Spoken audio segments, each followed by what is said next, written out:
Hi everyone.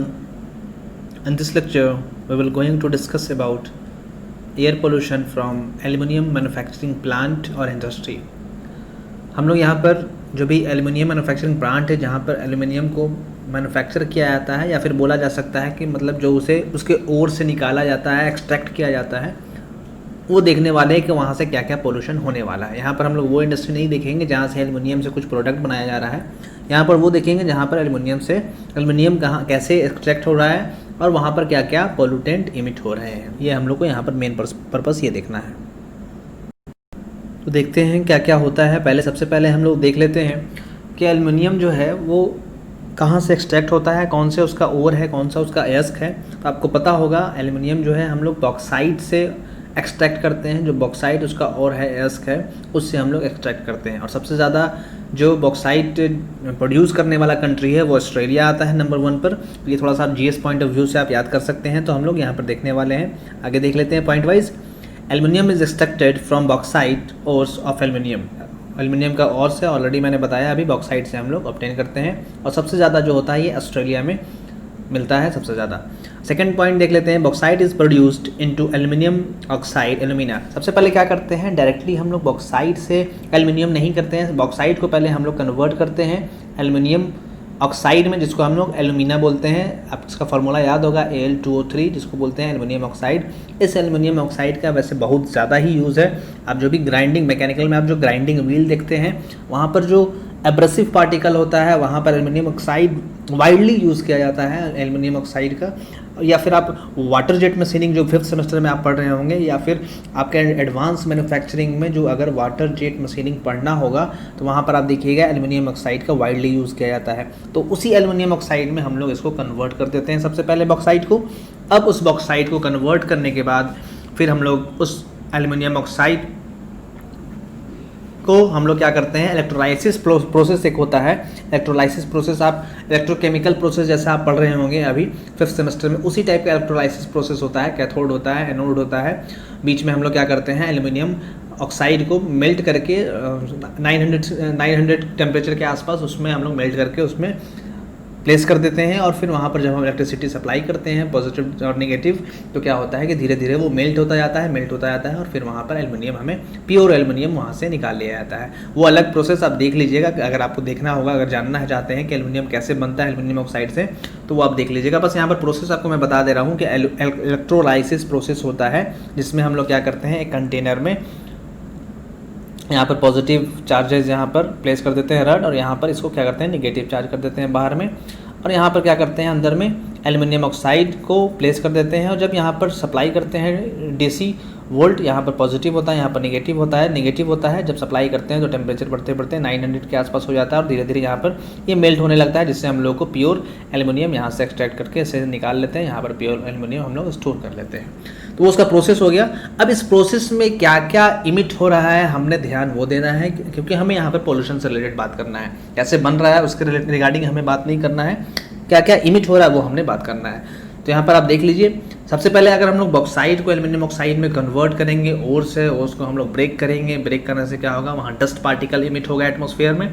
तो सबसे first यहाँ पर जो पॉल्यूटेंट है वो इमिटेड लिख रहा है, डस्ट इज इमिटेड। यहाँ पर आप देखिए, dust is emitted to atmosphere from dryers and material handling equipment. जो भी मटेरियल हैंडलिंग इक्विपमेंट है, मतलब एक प्लेस से दूसरे प्लेस पर ले जाते हैं जब बॉक्साइड को ब्रेक करके, या ड्रायर से उसको जब क्लीन करते हैं, तो वहाँ पर डस्ट पार्टिकल यहाँ से निकलता है, मतलब पार्टिकुलेट पॉल्यूटेंट यहाँ निकल रहा है। अब अदर इमिशन क्या क्या हो रहा है एयर में, गैसेस के फॉर्म में क्या क्या हो रहा है वो हमने देखना है। तो नाइट्रोजन ऑक्साइड यहाँ निकलता है, क्योंकि यहाँ पर फिर हीटिंग हो रहा है, हीटिंग होता है तो नाइट्रोजन ऑक्साइड है। और भी वहाँ पर प्रोसेसेस हैं, यहाँ पर इलेक्ट्रोलाइसिस आपको बताया गया, उसके पहले भी कुछ प्रोसेसेस किया जाता है बॉक्साइड से एल्युमिनियम ऑक्साइड में कन्वर्ट करने में। कुछ हीटिंग किया जाता है, किल्न, रोटनी किल्न, यहाँ पे भी कुछ होता है, सीमेंट जैसा हमने देखा था, तो वो अलग उसका प्रोसेस होता है। नाइट्रोजन ऑक्साइड यहाँ पर इमिट हो रहा है, सल्फर डाइऑक्साइड हो रहा है। और इलेक्ट्रोलाइसिस जो प्रोसेस होता है उसमें कार्बन डाइऑक्साइड का फॉर्मेशन होता है। वहाँ पर ग्रेफाइट रड का यूज़ किया जाता है कैथोड और एनोड के पास, इसीलिए वहाँ पर कार्बन डाइऑक्साइड का भी वहाँ पर इमिट होता है। और गैसेज और पार्टिकुलेट के फॉर्म में या तो पार्टिकल होगा या गैसेज होगा फ्लोराइड का। तो ये सबसे ज़्यादा इंपॉर्टेंट है इसमें। जब भी एल्युमिनियम मैन्युफैक्चरिंग इंडस्ट्री है वहाँ पर फ्लोराइड सबसे ज़्यादा इमिट हो रहा है, इसको हमने ध्यान रखना है। एल्युमिनियम इंडस्ट्री से फ्लोराइड गैसेस के फॉर्म में और पार्टिकुलेट के फॉर्म में इमिट होता है। वहाँ पर जो बॉक्साइट होता है उसमें फ्लोराइड का परसेंटेज कुछ होता है जिसकी वजह से वो इमिट होता है। तो फ्लोराइड आपको ध्यान में रखना है जो एल्युमिनियम इंडस्ट्री है। अब इस फ्लोराइड से डिफरेंट कंपोनेंट्स कंपाउंड्स बन जाते हैं कभी कभी, जैसे हाइड्रोकार्बन फ्लोराइड कुछ फॉर्मेशन हो जाता है, हाइड्रोफ्लोराइड इस टाइप से कुछ फॉर्मेशन हो जाता है। जब इसका डिटेल अगर आप देखोगे फ्लोराइड से क्या क्या कंपोनेंट बनते हैं तो वो काफ़ी ज़्यादा कंपोनेंट वहाँ पर क्रिएट होते हैं। तो हमने सिर्फ यहाँ पर ध्यान रखना है कि फ्लोराइड यहाँ से इमिट होता है गैसेस के फॉर्म में और वो कंबाइन होकर डिफरेंट गैसेस में कंबाइन होकर कुछ अलग कंपाउंड भी बना देता है कभी कभी, और पार्टिकुलेट के फॉर्म में भी होता है। तो क्या क्या हमने देख लिया, डस्ट पार्टिकल यहाँ देख लिया, फिर से देख लेते हैं। डस्ट पार्टिकल एक देख लिया, nitrogen oxide, sulphur dioxide, carbon dioxide, gases और पार्टिकुलेट के फॉर्म में फ्लोराइड यहाँ पर इमिट होता है। तो बाकी तो हमने यहाँ पर ध्यान में है होगा आपका कि डस्ट से क्या होता है, नाइट्रोजन ऑक्साइड से क्या होता है, सल्फर डाइऑक्साइड से क्या होता है, कार्बन डाइऑक्साइड से क्या होता है। बस गैसेज और पार्टिकुलेट जो फ्लोराइड है, फ्लोराइड का हम लोग यहाँ पर अगर डिस्कस कर लेंगे तो हमारा एल्युमिनियम इंडस्ट्री का भी हो जाएगा काम। तो देख लेते हैं आगे, पहले देख लेते हैं एल्युमिनियम इंडस्ट्री में जब एल्युमिनियम को एक्सट्रैक्ट करके हम लोग उसको शीट के फॉर्म में बना लिए डिफरेंट प्रोसेस करके, तब वो रोल करके ऐसे करके बना दिया गया। यहाँ पर रोलिंग आपको यहाँ पर आपने पढ़ा होगा, मेटल फॉर्मिंग एक चैप्टर है प्रोडक्शन में, 4th सेमेस्टर में आई थिंक आपने पढ़ा होगा मेटल फॉर्मिंग में आपने पढ़ा होगा। वहाँ पर एल्युमिनियम फॉयल बनाया जाता है, एल्युमिनियम शीट बनाया जाता है। तो डिफरेंट टाइप का वहाँ पर प्रोसेस होता है। एक रोलिंग प्रोसेस आपने पढ़ा होगा, रोलिंग प्रोसेस होता है जिसमें क्या किया जाता है, रोल करके उसको धीरे धीरे शीट के फॉर्मेशन में, स्लैब को शीट में कन्वर्ट किया जाता है धीरे धीरे। तो उस टाइप का यहाँ पर किया गया है और यहाँ पर एक रोल करके बना दिया गया है इसको ऐसा। तो ये हमने देख लिया, ये सब अलग प्रोसेस है। मेटल फॉर्मिंग में बहुत सारा प्रोसेस है, आप लोग अगर डिटेल में पढ़े होंगे तो वहाँ पर देखे होगा कैसे हम लोग एक्सट्रूजन करते हैं। एक एक्सट्रूजन प्रोसेस होता है, उससे हम लोग कुछ कट एंड रड बनाते हैं, बहुत सारी चीज़ें हैं वहाँ पर। आप लोग अगर प्रोडक्शन अच्छे से पढ़े होंगे तो वहाँ पर आपको ध्यान में होगा। अब हम लोग यहाँ पर इफेक्ट देखना है कि एल्युमिनियम इंडस्ट्री प्लांट का ह्यूमन और सराउंडिंग पर क्या इफेक्ट होता है। जो गैसेस वहाँ से इमिट हो रहे हैं, पहले तो डस्ट पार्टिकल मैंने देखा, आप लोगों ने देखा। तो डस्ट पार्टिकल से क्या हो सकता है, रेस्पिरेटरी प्रॉब्लम हो जाएगा, लंग्स में प्रॉब्लम हो जाएगा, टिश्यू में इरिटेशन हो जाएगा, विजिबिलिटी रिड्यूस हो जाएगा। ये कॉमन प्रॉब्लम है, ये आपने देख लिया होगा। देख लेते हैं वन बाई वन क्या क्या यहाँ पर प्रॉब्लम क्रिएट हो सकता है। Respiratory problem and harm our ability to breathe, सांस लेने में प्रॉब्लम हो जाएगा। उसके बाद क्या बोल रहा है, रिड्यूस विजिबिलिटी में प्रॉब्लम होगा। अब देख लेते हैं जो फ्लोराइड है उससे क्या क्या इफेक्ट होता है। तो फ्लोराइड का इफेक्ट आपको बता दूं, सबसे ज़्यादा फ्लोराइड का इफेक्ट बोन्स और टिथ पर होता है। जो बोन्स होते हैं या फिर टिथ होते हैं उस पर सबसे ज़्यादा इफेक्ट होता है। वैसे एक और बात बता दूं आपको, फ्लोराइड का जो यूज़ होता है वो टिथ के लिए अच्छा भी होता है, लेकिन एक लिमिटेशन तक। अगर आप जो भी पेस्ट यूज़ करते होगे उसमें कभी कभी ऐड में देता है कि फ्लोराइड इसमें है, तो एक लिमिटेशन तक फ्लोराइड का यूज़ करना अच्छा होता है। लेकिन जब उस लिमिटेशन से ज़्यादा हो जाएगा, ज़्यादा अगर फ्लोराइड हमने मिलने लगेगा तो बोन्स का और टिथ में उसका जो टिथ का होगा और बोन को क्या करता है, निगेटिवली इफेक्ट करता है और उसका जो ग्रोथ होता है उसको कम करता है और उसे वीक भी कर देता है। वो क्या होगा, टिथ आपका जल्दी टूट जाएगा या फिर बोन्स जो होंगे वो वीक हो जाएगा आपका, उस पर निगेटिवली इफेक्ट करता है। तो सबसे ज़्यादा इफेक्ट जो फ्लोराइड का होता है वो बोन्स और टिथ पर होता है। पॉइंट देख लेते हैं। सेकेंड यहाँ पर क्या बोल रहा है कि इंक्रीज्ड, फ्लोराइड वाले में आप देखो यहाँ पर increased incidence of lung and bladder cancer। यहाँ पर लंग्स और ब्लैडर कैंसर का मतलब चांसेस जो होता है वो बढ़ा देता है ये। सेकेंड पॉइंट देख लीजिए, bones teeths can be negatively affected by fluoride. Bones और टिथ जो होता है वो भी निगेटिवली इफेक्ट होता है फ्लोराइड से। तो हमने देख लिया यहाँ पर फ्लोराइड का क्या क्या इफेक्ट है। ब्लैडर कैंसर, लंग्स का जो होने का चांसेस जो होता है वो बढ़ जाता है इसके वजह से, और टिथ और बोन्स पर सबसे ज़्यादा ये इसका निगेटिव इफेक्ट होता है अगर कंसंट्रेशन, एक गिवन कंसंट्रेशन से अगर ज़्यादा हम लोग यूज़ कर लेंगे, ज़्यादा इनहेल कर लेंगे उसको। तो अब देखते हैं कार्बन डाइऑक्साइड का क्या होता है। तो आपको ऑलरेडी पता है कार्बन डाइऑक्साइड जो होता है ग्रीन हाउस गैस है।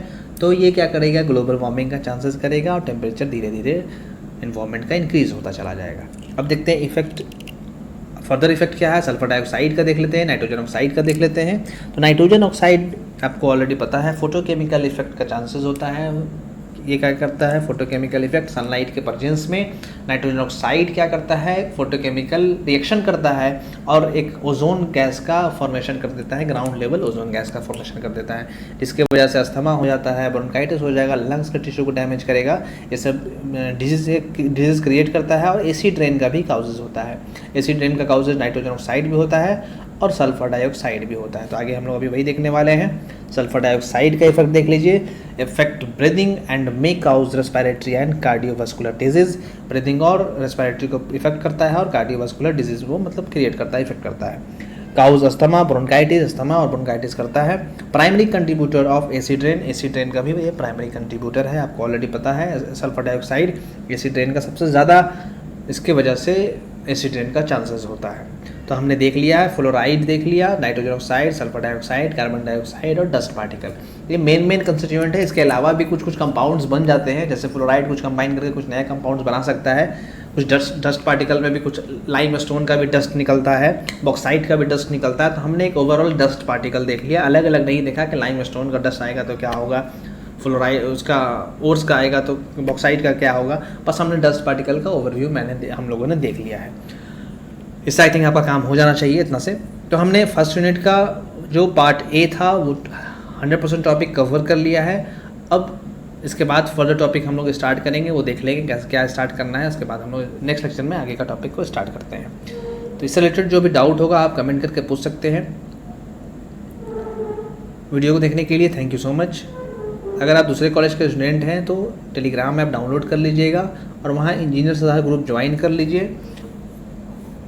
अगर आप फेसबुक पेज पर हैं तो फेसबुक पेज पर इंजीनियर सलाह ग्रुप बना हुआ है, आप वहाँ पर भी पेज को लाइक करके आप जो भी पर्सनल कुछ पूछना है आप पूछ सकते हैं। और अगर वीडियो पसंद आया हो तो आप लोगों को शेयर कीजिए ताकि ज़्यादा से ज़्यादा लोग इसको देख पाएँ, ताकि मुझे भी लगे कि मैं जो बना रहा हूँ आप लोगों को उसका बेनिफिट हो रहा है, ज़्यादा से ज़्यादा लोग इसको व्यू कर पा रहे हैं और ज़्यादा से ज़्यादा स्टूडेंट उसको देख पा रहे हैं। तो वीडियो को देखने के बाद लाइक और शेयर ज़रूर कीजिएगा और चैनल को सब्सक्राइब नहीं किए हैं और तो चैनल को सब्सक्राइब भी कर दीजिएगा। जो लोग VCS पे देख रहे हैं वो जाकर यूट्यूब पर इंजीनियर सलाह ग्रुप, इंजीनियर सलाह चैनल ज्वाइन कर लीजिएगा और वहाँ पर आप पर्सनली चैट कर सकते हैं, जो भी डाउट है आप पूछ सकते हैं। वीडियो को देखने के लिए थैंक यू सो मच।